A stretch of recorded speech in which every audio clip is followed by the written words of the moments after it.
32 साल से जो कश्मीरी हिंदुओं के साथ जो अन्याय हुआ, जो नरसंहार, जो जेनोसाइड हुआ, इस पे किसी ने फिल्म बनाई नहीं थी। वो है कि चारों तरफ सिक्योरिटी लग गई है, तो मुझे लगता है जैसे मैं जेल खाने में फंस गया हूँ। जो 10-12 फिल्में जो बनी हैं कश्मीर के ऊपर, वो सारी की सारी टेररिज्म को, आतंकवाद को जस्टिफाई करती हैं। मैंने तो पाकिस्तान के खिलाफ भी फिल्म में कुछ नहीं बोला है। मुस्लिम, बुद्धिस्ट, सिख, क्रिश्चियंस, गुजर, डोगरा, दलित, सबकी बात की है फिल्म में। आप लोगों पे इतनी बड़ी जिम्मेदारी है, इसको सीरियस होके बोलिए। यहाँ जैसे खाना नहीं खाया, भूख से मर रहे हैं, उन सब हजारों लोगों का सोचिए जो रात को जूते चप्पल के बिना वहां से भागे।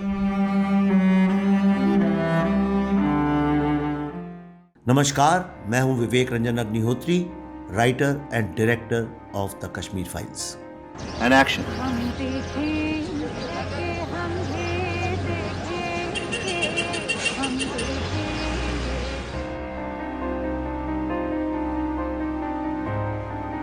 कश्मीर फाइल्स का 32 साल से जो कश्मीरी हिंदुओं के साथ जो अन्याय हुआ, जो नरसंहार, जो जेनोसाइड हुआ, इस पे किसी ने फिल्म बनाई नहीं थी।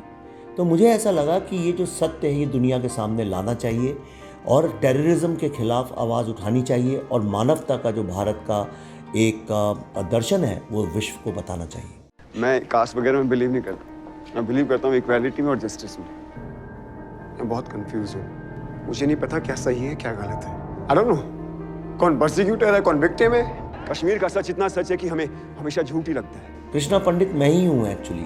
जीवन में कंफ्यूज, ब्रेन वॉश्ड प्रोफेसर्स के द्वारा और समाज से अलग हटके चलने की चाह और अल्टीमेटली रियलाइजेशन अपने सभ्यता, संस्कृति, हेरिटेज के बारे में, और वो जो बदलाव है कृष्णा पंडित का, वो मैं ही हूँ। मेरे में तो कोई चेंज नहीं है, पर लोगों की नज़र में ज़रूर और चेंज हो गया और समाज में लोग जो स्थान देते हैं उसमें चेंज हो गया। और जो सबसे बड़ा चेंज है जो मुझे बिल्कुल भी पसंद नहीं है वो है कि चारों तरफ सिक्योरिटी लग गई है, तो मैं तो आज़ाद पंछी की तरह रहना चाहता हूँ। मुझे लगता है जैसे मैं जेल खाने में फंस गया हूँ।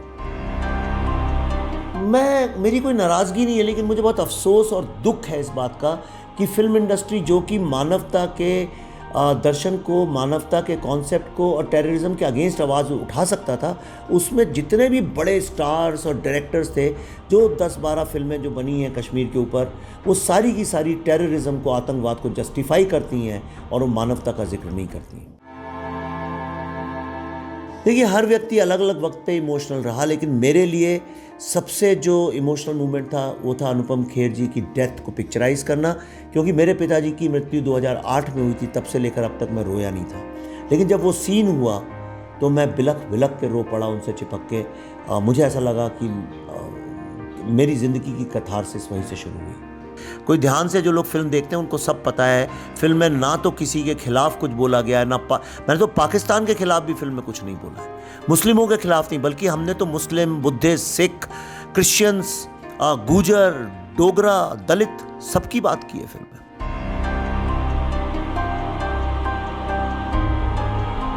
तो मेरा तो देखिए ये विचार है कि कश्मीर में जो बोला जा रहा है इस्लामोफोबिया की बात, ये बिल्कुल झूठ है।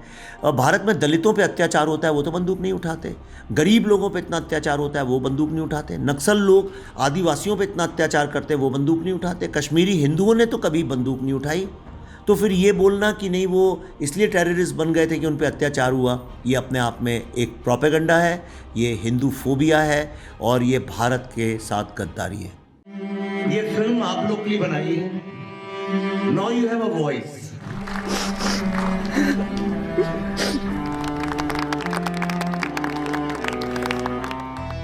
क्योंकि सच करीब से दिखता है।